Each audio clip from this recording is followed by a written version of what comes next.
सती में और पार्वती में एक अंतर भारी है। सती माँ धनवान है और पार्वती मैया गुणवान है। इसलिए पूरी दुनिया में जितने भी व्रत हैं, पूरी भारत की भूमि पर जितने व्रत होते हैं, कोई व्रत लक्ष्मी जी का नहीं है। भारत की भूमि पर कोई व्रत सरस्वती मैया का नहीं है। भारत की भूमि पर कोई व्रत इंद्राणी का नहीं है। भारत की भूमि पर कोई व्रत किसी देवी का नहीं है। जितना भारत की भूमि पर एक व्रत भारी है वो है माता पार्वती जी का। तीज का व्रत करोगे तो पार्वती जी का है, चतुर्थी का व्रत करोगे तो पार्वती जी का है, छठ का व्रत करोगे तो पार्वती जी का है। आप जितने व्रत देवी जी का करोगे नवरात्र में तो पार्वती जी का है। भारत की भूमि पर जितने व्रत हुए नारियों के, छोटी तीज, बड़ी तीज, हरतालिका तीज, करवा चौथ, जितने चतुर्थी के व्रत, जितने तीज के व्रत, जितने छठ के व्रत, जितने भारत की भूमि पर हुए, ये सब माता पार्वती जी के हैं। पार्वती के क्यों हैं? क्योंकि धनवान और गुणवान में अंतर है। माँ पार्वती गुणवान है, इसलिए माताएं उनके व्रत कर कर अपने अंदर भी वो गुण उत्पन्न करना चाहती हैं कि हम भी ऐसा तप करें, हम भी ऐसी साधना करें। हे माता पार्वती, जैसे आपका अखंड सौभाग्य है, हे माँ जगत जननी, हमारा भी मांग में अखंड सौभाग्य रहे। जैसे आपके चूड़े अमर हैं, हे माँ हमारे हाथ में भी चूड़े अमर हों। हे माँ जैसे आपके भाल की बिंदी अमर है, माँ मेरे भाल की बिंदी भी अमर हो। हे माँ जैसे आपके नैनों का सुरमा, बालों का गजरा अमर है, हे माता पार्वती हमारे भी नैनों का सुरमा और बालों का गजरा अमर कर देना। बस इतनी सी कृपा नारी माता पार्वती से मांगा करती है, माँ पार्वती से चाहती है। सूचक वस्तुओं का जो दान करता है वो जीवन में कभी विधवा नहीं होता। महाराज वो 8 वस्तुएं बताई हैं। पहला कुमकुम, दूसरा पुष्प, चाहे लाल हो, चाहे सफेद हो, चाहे पीला हो, पुष्प कोई भी हो। तीसरे नंबर पर है चंदन। चौथे नंबर पर है तांबुल, बीड़ा। 5वें नंबर पर है काजल। 6ठे नंबर पर है ईख। क्या बोलते हैं यहां पर ईख को? क्या बोलते हैं? गन्ना, ईख। 7वें नंबर पर है लौंग, खाने वाली जो लोग कार्य करेंगी तो भी सौभाग्य की सामग्री देंगी। सौभाग्य की सामग्री का दान क्यों किया जाए? सौभाग्य सूचक वस्तुओं का दान क्यों किया जाए? सौभाग्य की वस्तुएं क्यों प्रदान करी जाती है, क्यों दी जाती है? उसका कारण क्या है?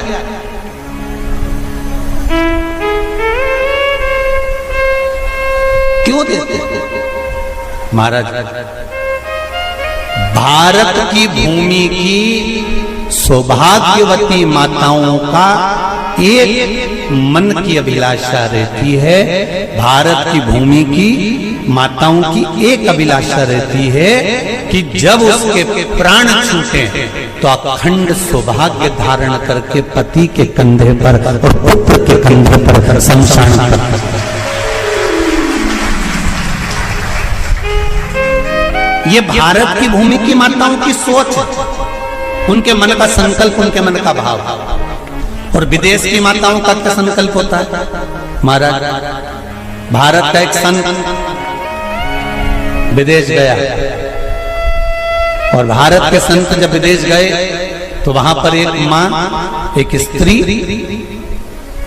पति की कब्र के पास में बैठकर पंखा कर रही थी। भारत के संत को बड़ा दुख हुआ, देखो हमारे यहाँ की माताएं तो पति के साथ सती हो जाती हैं।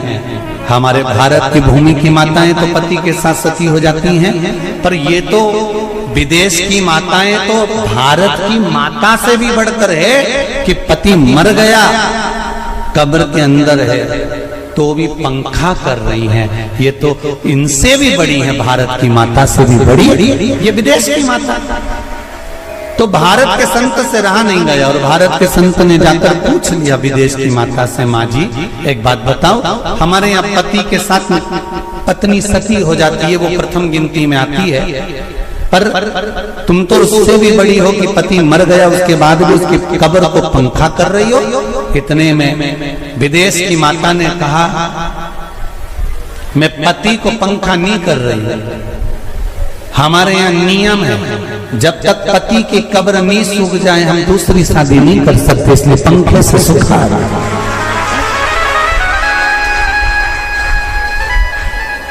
इसलिए पंखे से सुखा रही है। मेरे भारत की माताओं में और विदेश की माताओं में अंतर है साहब। मेरे भारत की माताएं अखंड सौभाग्य की वस्तुएं धारण कर कर अपने आप को गौरवान्वित महसूस करती हैं और विदेश की माताएं ये सब वस्तुएं उतार कर गौरवान्वित महसूस करती हैं।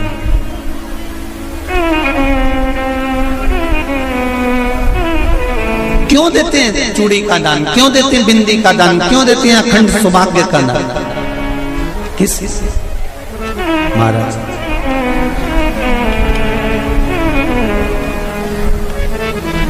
मेरे हाथों में भर भर के चूड़ी रहे, मेरे हाथों में भर भर के चूड़ी और मैया कोई कामना मेरे मस्तक पे चमकती चूनर रहे, मेरे मस्तक पे चमकती चूनर रहे और मैया कोई कामना मेरी मांगों में भर भर के सिंदूर रहे, मेरी मांगों में भर भर के सिंदूर रहे और मैया कोई कामना नहीं, मेरे पाँव में बिछुड़ी का जोड़ा रहे। एक बिछुड़ी नहीं, कितनी? 2, 3, 4, 5, एक एक पाँव में जोड़े से बिछुड़ी होना चाहिए, केवल एक नहीं, सिंगल नहीं। वो तो आजकल का फैशन हो गया महाराज, जो केवल एक बिछुड़ी धारण कर लो उसी में फैशन दिखे। श्रावण की शिव महापुराण की कथा कहती है जब बेटी को विदा करा जाता है और पहली बार बेटी के पांव में जब बिछुड़ी डाली जाती है तो वो बिछुड़ी भी अलग अलग नहीं होती, उस बिछुड़ी के जोड़ को चेन से एक दूसरे से बंधा हुआ होता। बोला सही है कि गलत? जितने आस्था चैनल पर कथा सुन रहे हैं, जितने फेसबुक पर सुन रहे हैं, यूट्यूब पर सुन रहे हैं, सुन लेना कि मेरे भारत की माताओं का जब पाणी ग्रहण संस्कार किसी बेटी का होता है, उसके पांव में जब पहली बार बिछुड़ा पिनाया जाता है, बिछुड़ी पिनाई जाती है, तो वो बिछुड़ी भी एक दूसरे से बंधी हुई होती है, चेन से बंधी हुई होती है। उसको अलग अलग वाली बिछुड़ी शादी के मंडप में नहीं पिनाई जाती। क्यों? जैसे ये बिछुड़ी एक दूसरे से पांव में बंधी हुई है, तुम्हारी जिंदगी अंतिम श्वास तक ऐसी ही बंधी की बंधी है, यही बनना चाहिए। वो तो अब माताओं ने थोड़ा सा फैशन चेंज कर दिया, अब पांव में ज्यादा बिछुड़ी नहीं पहनती, गड़ती है, चुभती है, एक बिछुड़ी धारण महाराज। पर नहीं, बिछुड़ी भी दो हो, जोड़े से। हमारी माताएं, भारत की भूमि की जो माताएं हैं, ये चूड़ी भी हाथ में पहनती है तो जोड़े से पहनती है। बोलो जैसा सही है कि गलत है? एक अकेली चूड़ी माताएं हाथ में धारण नहीं करती हैं। अगर भारत की भूमि की संस्कारित माताएं हैं और भारत की भूमि की सभ्यता और संस्कृति को जानती है तो अकेली चूड़ी नहीं, जोड़े की चूड़ी पहनेगी, 2 चूड़ा डालेगी, 4 डालेगी, 12 डालेगी, पर सिंगल नहीं, अकेले। और सरल भाषा में समझ लो, हमारे यहां ठेले पर लेने जाओ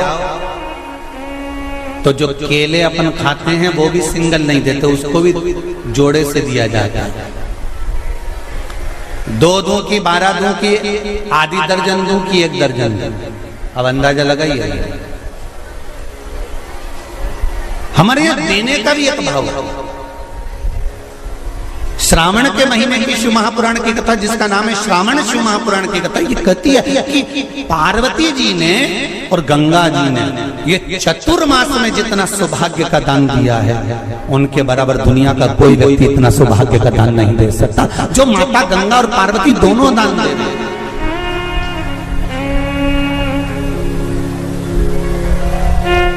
प्रतिदिन दे रहे हैं। और अब तो फैशन आ गया, तुम लोगों जो सौभाग्य का दान देते हो प्लास्टिक की डलिया में देते हो, पर एक एक पुराण को उठा कर देख लेना, एक एक उद्यापन को उठा कर देख लेना, जितनी तुम कथा तुम्हारे घर में छोटी छोटी कथाओं की पोथियां पड़ी हो, उनको उठा कर देख लेना, उसमें नहीं लिखा कि प्लास्टिक की डलिया में सौभाग्य की वस्तु का दान दिया जाता है। उसमें लिखा है बांस की पिटारी में, बांस की डलिया में सौभाग्य की वस्तुओं का दान दिया गया। क्यों? क्योंकि बांस वंश की वृद्धि करता है, बांस सौभाग्य की वृद्धि करता है, और बांस अखंड सौभाग्य, जैसे बांस का पौधा बढ़ते चले जाता है, बढ़ते चले जाता है, उसी तरह बांस की डलिया में जब दान दिया जाता है, बांस की टोकनी में जब दान दिया जाता है, तो ये भाव रखा जाता है कि तुम्हारा सौभाग्य ऐसे ही बढ़ता रहे। पर अब थोड़ा सा फैशन चेंज हो गया, तो प्लास्टिक की डलिया, पर प्लास्टिक की नहीं। श्री शिवाय नमस्तुभ्यम, हरे महादेव। पूज्य गुरु जी पंडित प्रदीप मिश्रा जी के द्वारा बताया गया श्रावण के महीने की मंगला गौरी व्रत में क्या क्या सौभाग्यवती महिलाएं दान कर सकती हैं। पूज्य गुरु जी पंडित प्रदीप मिश्रा जी अपने कथा में बताए हैं, सौभाग्यवती महिलाएं ये 5 चीज़ें अवश्य दान करें श्रावण की महीने में। तो आशा करती हूँ यह वीडियो पसंद आई होगी। वीडियो पसंद आई होगी तो वीडियो को लाइक करें, और हमारे YouTube चैनल पर नए हैं तो चैनल को सब्सक्राइब ज़रूर कर लें। कमेंट में ओम नमः शिवाय लिखना ना भूलें।